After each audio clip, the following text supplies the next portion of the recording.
You know, we've had a lot of conversations about bringing a veteran point guard into the mix, a backup point guard that we can trust.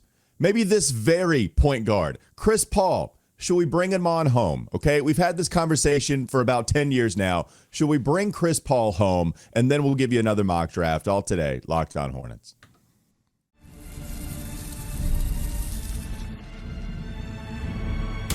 You are Locked On Hornets, your daily Charlotte Hornets podcast.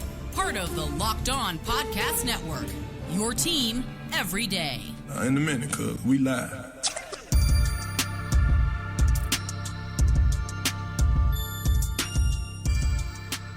It's Locked On Hornets, part of the Locked On Podcast Network. It's your team every day. Thanks for making us your first listen. We're free and we're available anywhere you get your podcasts, and that does include YouTube. There's Doug Branson. Find him on his Substack, everyhornetsboxscore.com. You can also listen to him on Locked On NBA with Matt Moore and Hayes. I'm Walker Mayo. Listen to me, WFNZ, every weekday from 12 to 3 p.m., and we are going to wash, rinse, repeat this very topic that we've had at least, if we want to be serious about it, I don't know, the last 3 off seasons. No. Bringing Chris Paul home, you're going more than that? I think this is the 10th anniversary of this. I don't know how long we've been doing this podcast, but I think this is the 10th anniversary of us having this conversation. So if I were to put all of the guys into tiers, who is at the top of the totem pole in terms of who we've talked about the most, yet they've never worn a Hornets uniform? Oh, Miles Turner. Miles Turner. Number one. We see the hair just flowing at the top of the totem pole for Miles Turner. Russell Westbrook is up there. If not right beside Miles Turner, he's right under Miles. Chris Paul, I think, is maybe like a tier 2 or a tier 3, probably tier 2. Probably. I'll give you an early one. DeMarcus Cousins. In the early parts of this podcast, Boogie came up a lot because the Hornets were desperate for a center in that Steve Clifford era. Yeah, probably you and David overlap with me and you too. Like that's probably the DeMarcus Cousins deal. But here we are talking Chris Paul again. Maybe he moves up a tier because he could be out there. And what was the report that we had with the Hornets possibly being in the mix, Doug, and looking at Chris Paul, bringing him to the roster? I'm sorry. There's no report that Chris Paul is in the mix for the Charlotte Hornets. The report is, that's our report. The report is that he's just going to leave San Antonio because San Antonio is about to draft another point guard in Dylan Harper, and he was already kind of on the outside looking in, with Stephon Castle winning Rookie of the Year, with them bringing in De'Aaron Fox midway through the year. I mean, his time on the San Antonio Earth is done. Mission accomplished. Thank you, Chris, for all you've done. See you later. So now Chris Paul, 40 years old, where is he going to land for what could potentially be his swan song, his final season? Yeah. And, I think naturally, if you're going to do a swan song season, you think 2 things. 1, go to a contender and help out where you can, or you go back home, and that would be Charlotte. So, yeah, I saw the aggregate tweet from Hornets Muse, and it said the Hornets could use a backup point guard, but that was after the Hornets Muse said this was, according to Steinline, that Chris Paul could be on the move again. So they added the Hornets part, no harm, no foul. Maybe the Hornets could go after him. I think there is some sense to be made here, especially with the injury history that you have with LaMelo Ball, the injury history that you have with Trey Mann, the possibility that Trey Mann is not going to be on this team. And then you have KJ Simpson, who you might just not trust yet. If KJ Simpson is somebody that you believe in, you know VJ Edgecombe, if he's your guy, is not going to be your point. You know Trey Johnson, if he's your guy, is not going to be your point guard.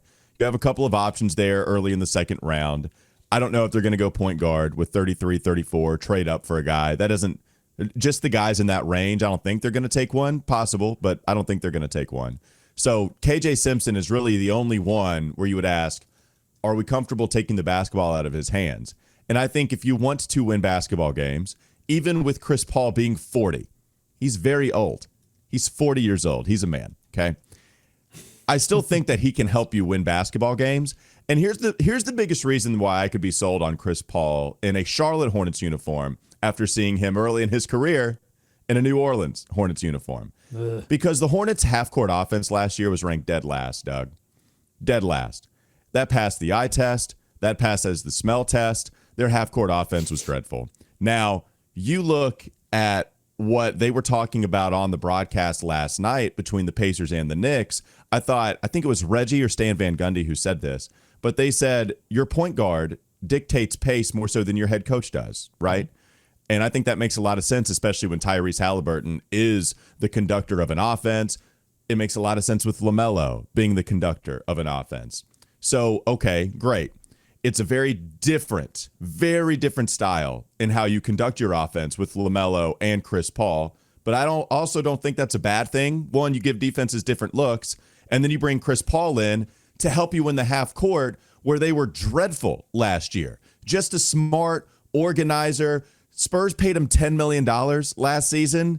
I don't know what he's going to be looking for, but if he was looking to come home and something like that would suffice again, you could talk me into this, Doug. You really could. Oh, looky here. Ring the bell, light the light. Walker and I are going to disagree here. I actually do think it is a bad thing when your point guard and your backup point guard are so drastically different in styles. And I'll actually point to your favorite team in the NBA, the Indiana Pacers. I know this podcast is in danger of becoming Locked On, compare the Charlotte Hornets to the Indiana Pacers relentlessly, but I'm going to look at the Pacers and I'm going to see Tyrese Halliburton being substituted for TJ McConnell.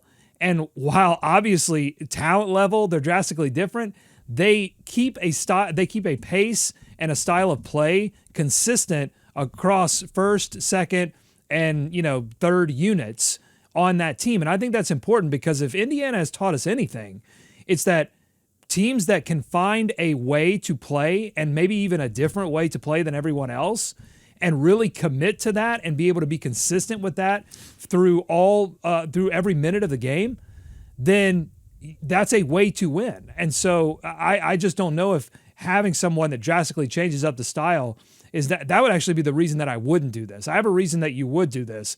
That would actually be the reason that you don't do this, is because I think you need to find somebody that's going to be a primary bench ball handler that can play at least a similar style of play as LaMelo Ball.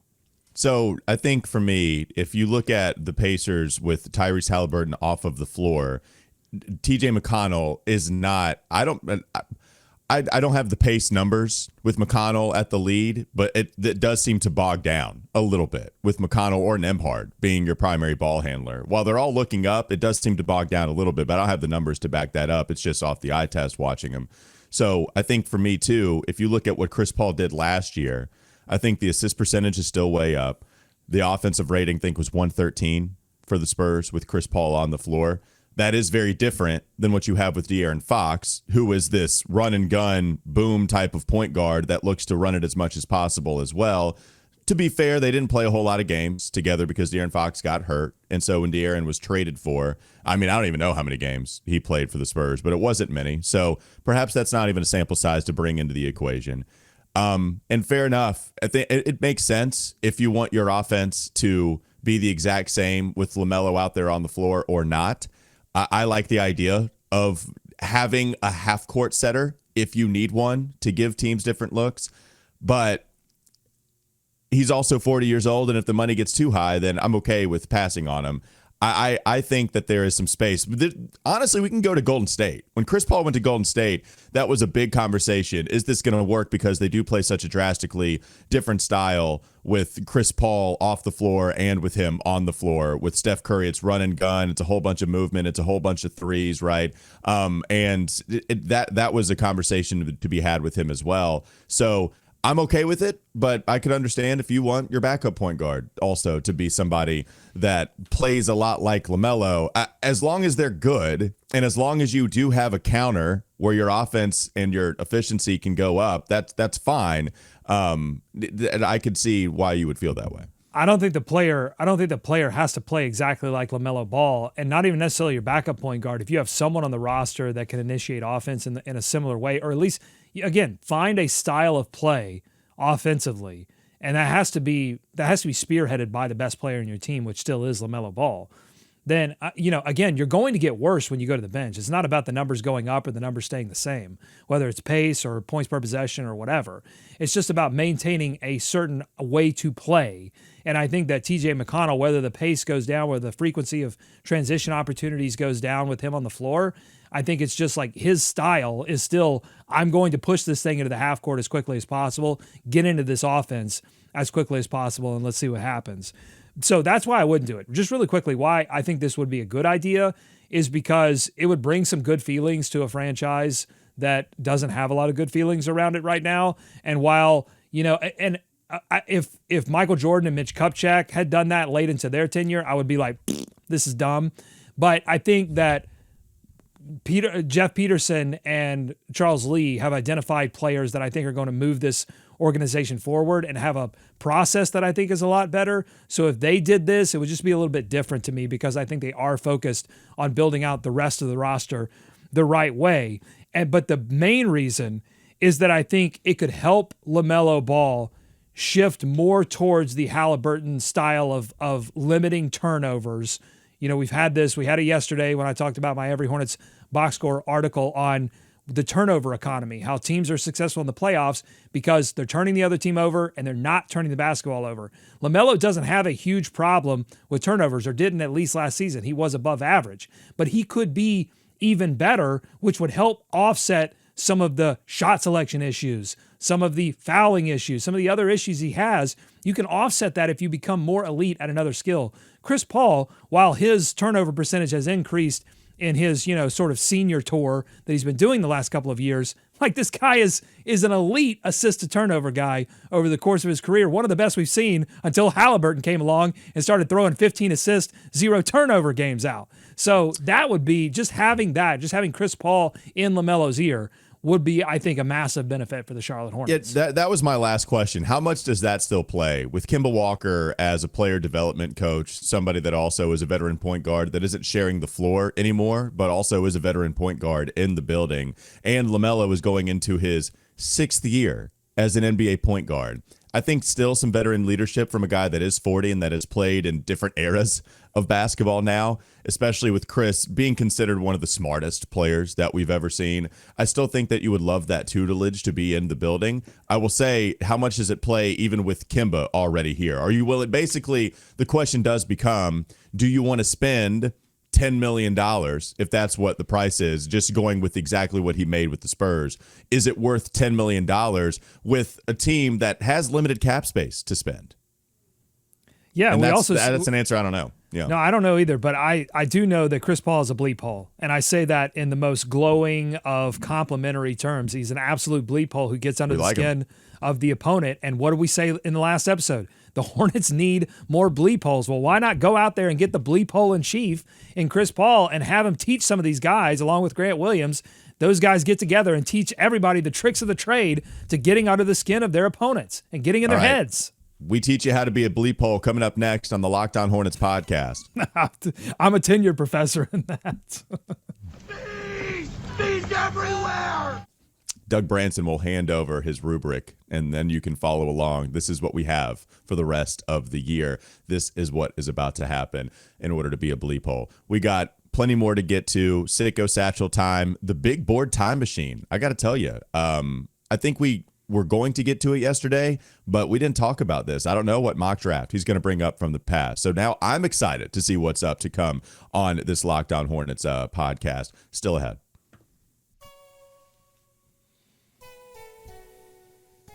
This episode is brought to you by Wayfair. The days are getting longer, the weather's warming up, and people are spending more time outside, which means it's the perfect time to refresh your outdoor space. Whether you're working with a big backyard or a small balcony, Wayfair has everything you need to make it feel more like you. Wayfair's massive selection of outdoor essentials makes it easy to transform any space into your ideal summer setup. From comfy conversation sets to sleek dining tables and outdoor decor, they've got it all, and at prices that fit your budget. Whether you're entertaining guest or just relaxing solo, shop Wayfair to help you unwind. Shop a huge selection of outdoor furniture online this summer. Get outside with Wayfair. Head to wayfair.com right now. That's Wayfair, wayfair.com. Wayfair, every style, every home. More Locked On Hornets ahead. Before we move on and enter the big board time machine, did you have any other thoughts on Chris Paul? Well, I found this incredible stat from Chris Paul that I think guarantees the Hornets should make a run at him. Are you ready for it? This is a great advanced stat. I really had to dig into the numbers, the XRAPM. I'm all in baby. Chris Paul, Okay. last season, he played in 82 of 82 games. Sign him up. Let's go. Availability, the best ability. Come on. 82 games, that would be like something shocking. Once we all looked at the box score or we all looked at the stats at the end of the season and saw somebody play 82 games, that would be quite shocking. Man, still pretty good, like effective year for him in the limited quote unquote minutes that he played. There was still some good numbers from him. That's insane. I have to double check. This was on Cleaning the Glass. I just glanced at it, so I got to double check. I know, no offense to Cleaning the Glass, but I have to double check this because that's insane. It would be only the second time in his career that he's done that. So I'm going to double check this. All right. But while you do that, I got to throw it right back to you because the big board time machine, I'm sorry, I can't really stall for you because the next thing we have up on our list is also something that you're in charge of, the big board time machine. This is somewhat of a mock draft. Also, if we wanted to go to Sicko Satchel, that's your responsibility too. Doug, I can't stall for you. You got to do a bunch of things at once.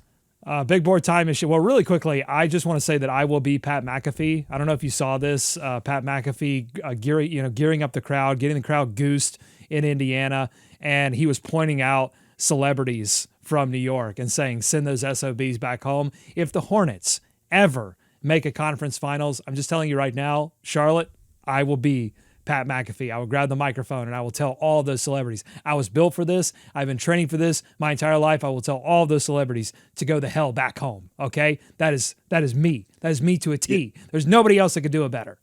Look, move over for Angie Harmon, move over for Jim Nance, move over for all of our Charlotte celebrities that maybe were most popular. Jim Nance still can get it done. Angie Harmon, most popular, maybe in the 1990s. But even still, we need room for our celebrities here in the Queen City. That's right. I'll tell them all to go home.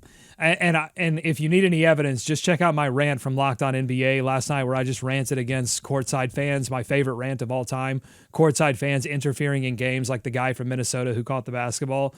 Oh man. Anyway, just seeing that really juiced me up. All right, big board time machine. We've done this once before. We'll do it a couple more times before the actual draft. We're going back in time to look at big boards and analysis of Hornets draft picks of yore. We're not going too far into the past, just back to 2023 when the Hornets, with the second overall selection, selected freshman from Alabama, Brandon Miller. And I've got the big board here from Kevin O'Conman of The Ringer, who says of Brandon, tall scorer with playmaking skills who can do everything on the court, elite shot maker who displays an aptitude for hitting movement threes off of handoffs and pick and pops. He has clean, effortless mechanics. One more plus, flashes potential scoring ability off the dribble with high arcing shots over smaller defenders from mid-range and deep pull-ups behind the arc. Here are the minuses. Needs to improve his burst off the dribble. He's skinny in the legs and in the chest, so he can't move some defenders out of the way on drives to the rim. Getting stronger would improve his ability to finish and draw fouls. He also needs to get stronger to improve his defensive versatility. Right now, he'd get pushed around by anyone with beef. So now that we've seen a couple of, I won't even say a couple of seasons because the second season got cut short, but how do you feel like those pluses and minuses have landed with Brandon and how he's evolved into them or out of them? Yeah, I think the evaluation is something similar that we would have said. I think you go back to the earlier part of that evaluation. There's one thing that really sticks out, which is not surprising to hear from about a guy that was drafted second overall and is this offensive hub. But I think Kevin O'Conman said Brandon Miller can do everything offensively. I think you said something like that at the beginning of that paragraph. You can do everything on the court. Everything on the court. I'm not so sure that's true. At least we haven't seen it at the NBA level, and maybe we saw it at the college level. But as we know, this is the hard part, trying to figure out what transitions from the college game to the NBA level. And I'm not so sure that we've seen Brandon Miller be able to do everything on the court. We see every once in a while Brandon put the ball on the deck and create something, but I don't think nearly at the rate people were hoping for when you drafted him second overall. And if you were waiting on the potential, then we don't have that answer yet, because as you mentioned, we've only seen him play not even a year and a half's worth of time. If so, it's barely a year and a half's worth of time. So perhaps that comes in his third year. Perhaps that comes in his fourth. His story is not written. And even if he doesn't show it this upcoming season, it's not to say that he won't develop that fourth or fifth year. Sometimes it takes time for these guys to cook. Even guys going into their sixth year, like we're still asking for some improvement from LaMelo in some categories. Maybe that's what happens. But as of right now, I'm not so sure I look at Brandon and say, this is someone that can do everything on the court. This is someone that can do everything offensively on the court. The dribble, scoring off of the dribble potential, we actually don't feel all that comfortable when he does put the ball on the deck. So some bad things might happen. His turnover percentage wasn't great last year as a forward. Actually, I was a huge fan of his passing. It was one of the positive things that I focused on in the great Scoot Brandon debate of 2023. It's there. It's certainly there. Like, he's got good enough vision. I don't know if I've seen the wow type of passing in the NBA that I saw at the college level either. Like, I'm actually a tiny bit underwhelmed in that respect. So yeah, Brandon's still a good player. Still, obviously, you would make that same selection over and over again as compared to what we've seen so far.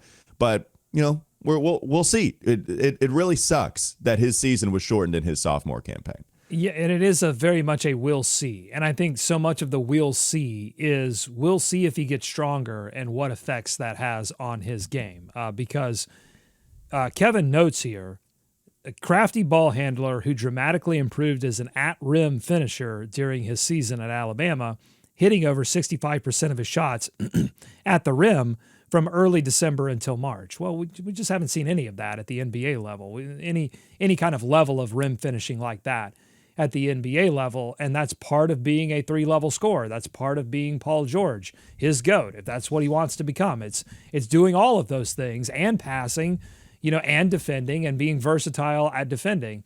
And so, yeah, we've seen little flashes of like, ooh, that can be an elite skill. Obviously, like, he can score.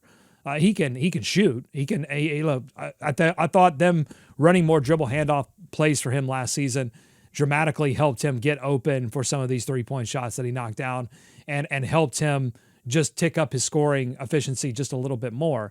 But yeah, I mean, there's just so much that's left to see from Brandon Miller, so much left to be written. But I think there was some hits and misses on his draft evaluation here from the Ringer. Just really quickly, Chris Paul confirmed 82 games played, 82 games started for the San Antonio Spurs. Incredible. That is incredible. We would welcome that here, as you mentioned. And I guess with the Brandon Miller eval still, the finishing at the rim, I'm glad you brought that back up. I do remember him improving quite a bit at Alabama because it was terrible. It was a jaw-dropping terrible at the beginning or the first half of the season, and it did get a lot better as Kevin O'Conman represented. I love just flowing into Kevin O'Conman. Like, Kevin O'Connor feels weird. Kevin O'Conman is what flows naturally. In the NBA, we've seen Brandon actually finish at a decent enough level. He never gets to the rim. That's the issue. It's not even so much that he hasn't been able to finish when he gets there, because he actually has. If you're in the 65th percentile, if you're shooting 68, 65% at the rim as a forward, I mean, I guess that's fine, honestly. Like, I'm okay with 68%, but he shoots 16% of his shots at the rim. I'd want to see how many of those are transition dunks. I would venture to say a lot of them. No, for sure. But that, I think, the more representative stat of what we're talking about with Brandon, like, if we want to stick with the spirit of what we're discussing with Brandon getting into the paint, I think it's the fact that he never gets there, that he still, despite everybody being up in arms with the lack of mid-range jumpers, that's still a decent part of his shot. That's still a decent part of his shot diet. So it's just, man, can we get to 25%? Can we get a quarter of your shots coming at the hoop? I would love to see that as a 6'9" forward, or I guess a shooting guard or forward, whatever you want to call him. And I guess there is a slight difference in what we might play him, but yeah, those are the things that I would look at. All right, you want to move on? Let's move on. Let's do it. Coming up next on the Locked On Hornets podcast. Bees everywhere! Talking Scoot Henderson. Just kidding. No, it's not 2023. So we have Sicko Satchel questions, and we have a mock draft, I think, still to come. LOH. Yes. You heard it. Let's get to it.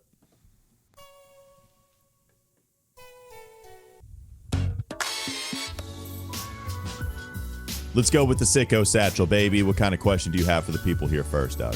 Oh boy, Sicko Satchel. Jay Brown, Buzz City, longtime listener to the podcast, writes in honor of the Coca-Cola 600, which also happens to be the approximate distance from Spectrum Center to Madison Square Garden, let's pretend you and Walker make a hypothetical road trip Thursday night for Game 5. Who's driving? Where are you stopping for fast food on the way up? What's the caffeinated drinks of choice? Any albums or podcasts that you're forcing other people to listen to on the ride up? That last part, I know Doug has answers to that. The podcast that you're forcing people to listen Producer to. Katie And basically, does. It's just Locked On NBA on loop for Doug. That's what it's going to be. Have you heard what Matt Moore said? Here, check it out. Check it out. Here's what Matt Moore said. Hold on. Listen. Forget what Matt Moore said. You hear what I said. I jump in there enough. Occasionally. Fair enough. I was just ranting about it. Where would I stop? So if we're going up, see, I have great answers to this if we're going up to the field house in Indianapolis, because I've made that drive a bunch of times in my life from Charlotte or North Carolina to Indianapolis. I'm not exactly sure what we're doing if we're going to NYC. So I'm sorry. I'm going to amend the question to Indianapolis. If this thing gets back to Game 6. Okay. I don't know if that's how this works. No, it is. It's our podcast. We get to do whatever we want. So I amend the question to what we're going to do on the way to Indianapolis. The first thing we got to do is we got to get to Sevierville, Tennessee, and we got to take that exit where the Bass Pro Shops is. There's so many different things that you could do. You can go to Bass Pro, like just that's a perfect 3.5, 4 hour drive from Charlotte. And then you can just loosen up your legs a little bit. There's also the Huddle House that's right there by Bass Pro Shop as well. I know you're a big diner guy, so you're welcome for going to the Huddle House, not the Waffle House. No, sir. It's the Huddle House up there. And then we can make our way up to Lexington, where yours truly would love to see the Kentucky Horse Park. You're talking about some of the more famous horses of all time having either been buried there or even still being alive. Funny side, two-time big-time race winner was one short away from the Triple Crown. You want War Emblem? I'm going to say absolutely. Nay to absolutely. I will absolutely go see you War Emblem. Hello, one of the more instrumental horses of my time all the way back in 2002. And then what we can do is we can go to Louisville. Not a huge I don't want to say fan of Louisville. I just don't really stop and then gallivant around town. We're already in Game 7. We've passed Game 6. We're halfway to Indiana. They're already back for Game 7 in New York. This is a road trip. All right, well, then we'll have to steer all the way back to NYC, and then you can take over the second half. What you got? Well, I'm driving. I'll just tell you that right now. Who's driving? Me. A, because I have professional driving in my blood, and because I don't want to go to see any horses. So I'm just going to hit the gas. You're missing out. You're going to scream and cry, and I'm going to be well-equipped because I have a baby. I'm just going to be well-equipped for that, and I'm just going to keep on pushing. Make a bourbon stop. Make a bourbon stop, too. I'm just saying. Okay, I'm definitely driving then. If you're talking about bourbon on a road trip, I'm definitely going to be driving just for responsibility and safety's sake. No fun. Fast food on the way up, that's tough because, you lose. Although Chick-fil-A has expanded, Bojangles has expanded, so there may be a few more options littered along the way to NYC for fast food. But I'll tell you, a Zaxby's is always a go-to for me. If I see a Zaxby's and it's in that window where I need to pull off to get some food, I'm going to hit a Zaxby's just to be safe. Even if I'm not totally hungry and I see one pop up, I'm just going to go ahead and do it because I don't want to get caught in a window where there's not much, or, one of those weird windows where it's like 7 exits of like a lasagna place and, these weird sort of local establishments that you're not sure what the quality of the food is going to be. So Zaxby's is my answer there. Caffeinated drinks of choice. Look, black coffee. I'm boring in that way, Walker. I don't know about you. Give me black coffee from a gas station. The sludgier, the better. I want to feel the pain. I don't want to enjoy it. Driving coffee is not about enjoying the coffee. That's what you do in a coffee house when you got time to sip and enjoy. I don't have time for that. I got to put the pedal to the metal. Give me the sludge. Okay, my caffeinated drinks of choice. I'll allow myself to go Mountain Dew on a road trip, I'm getting that. Code I'm red? getting regular Baja no, Blast? just regular. Go regular Mountain Dew. I want the electricity rushing through my veins. So I have that. I'm also a big fan of the Conca Nipple Top Gatorade. I like the twisty, and I like the grips that they used to have. I don't think they make them anymore, but big fan of the Nipple Top Gatorade. And then my snack of choice on this road trip, Combos. Oh, God. Now, the problem with combos is that they're very dry, so you need the Gatorade to rehydrate after you eat the combos. But combos is a great, let me take the top off, put it in the cup holder for easy access when you're driving, and then just pop those combos in your mouth, and then you can just keep the pedal to the metal and get to your destination in time. So those are the snacks of choice. And then finally, once we get to Indianapolis, because I took over and then I steered us the other direction again once Doug got out of the car, Fazoli's, Italian fast food restaurant. Is it great? Not really, but they have chicken Alfredo on the go, and we're stopping for chicken Alfredo on the go. All right, you're sitting in the back seat now with the windows down. I'm not dealing with Fazoli farts just crushing the this breadsticks too, just popping breadsticks in your mouth with those combos. What are you doing? Yes, please. Fazoli's No, is when you're on a road trip, you got to keep it simple. Try to throw one fresh thing in there if you can. Well, now we're talking two different generations here, right? I'm getting a little bit older, so the car trips a little bit more brutal on the body. So you got to start thinking a little bit about how am I going to survive this road trip more than how am I going to thrive on this road trip. So I'll teach you a few things. I'll get you ready for approaching 40. I think I just taught you a few things. I think you're welcome for all of that wisdom that you just gained from yours truly. You want to go to a mock draft now or another sicko satchel question? I love that question. I'm high on life. The thing is, Jay Brown Buzz City, you hit the spirit of the sicko satchel, I think. I mean, we love to answer serious questions about trade. In fact, I'll tease ahead to one that I haven't even told Walker about yet, but we need to do some research for. Someone asked us, it was Bam Bam of the Flying Big Paper Daddies. Bam Bam wants us to look at all of the unrestricted free agents, pick a team of 5. We only have $20 million to spend based on last year's AAV, which you can find on Spotrac. But I've got this all in a spreadsheet. This is all ready to go, Walker. You don't even have to do any work except pick the players and get your money right. You only have $20 million to spend, 5 unrestricted free agents, build yourself the best team. You and I, we're going to draft it up. That sounds perfect and sick at the same time, so I'm with it. We probably don't. I spent a lot of time telling everybody what we're going to do on the drive up to Indy/NYC. If you have time for another sicko satchel question, that's fine. If you just want to go to the mock draft, whatever you want to do. No, I got to get the mock draft in. That's required. Sicko satchel will have to wait for another day. I think we'll do that Friday, by the way. Let's do that UFA thing Friday because it's super interesting. I'll send you the spreadsheet. Sounds good. Matt Brandon, SI.com, has a new mock draft out. It's a first-round mock. The Charlotte Hornets at 4 select VJ Edgecombe. Surprise, surprise. Edgecombe is a human spark plug with jaw-dropping athleticism and a nonstop motor, the kind of prospect who can electrify a crowd. Man, that would be great if you had Tijan Salan, who brings fire to the crowd, and then you have VJ Edgecombe, who electrifies the crowd. There would be no crowd left. They would all be either electrocuted or burned to death. Watch out when you go to Spectrum Center. It's a scary place. It's a scary place. Unless they're losing a lot of games, and then there won't be as many casualties. So no, but there will be the same number of people alive in the building. It's just one features a lot of people burned to a crisp, and another features people that are down the road at Fazoli's. VJ Edgecombe, a shot of Mountain Dew to your system, baby. The electricity rushing through your veins. That'll do it for Locked On Hornets. Thanks for making us your first listen. We're free and available anywhere you get your podcast. That does include YouTube. Go check out Doug Branson on his other podcast, Locked On NBA. Also check out his Substack, everyhornetsboxscore.com. Check me out, WFNZ, every weekday from 12 to 3. It's Wes and Walker. And then I want you to check out, again, the Locked On NBA Big Board Show. You got a lot of things to check out. Thank you for making us your first listen. Again, Locked On NBA Big Board, NBA draft expert Raphael Barlow, reacts to every workout. Raphael Barlow. I thought you were a Fazoli's fan. I should have spiced it up. Fazoli's doesn't. No, they don't spice anything up with the Italian. It is American Italian for sure at Fazoli's. Reacts to every workout, interview, and rumor leading up to the NBA draft. Find Locked On NBA Big Board on YouTube or wherever you listen to your podcast. Have a great rest of your day. We'll be back with you tomorrow.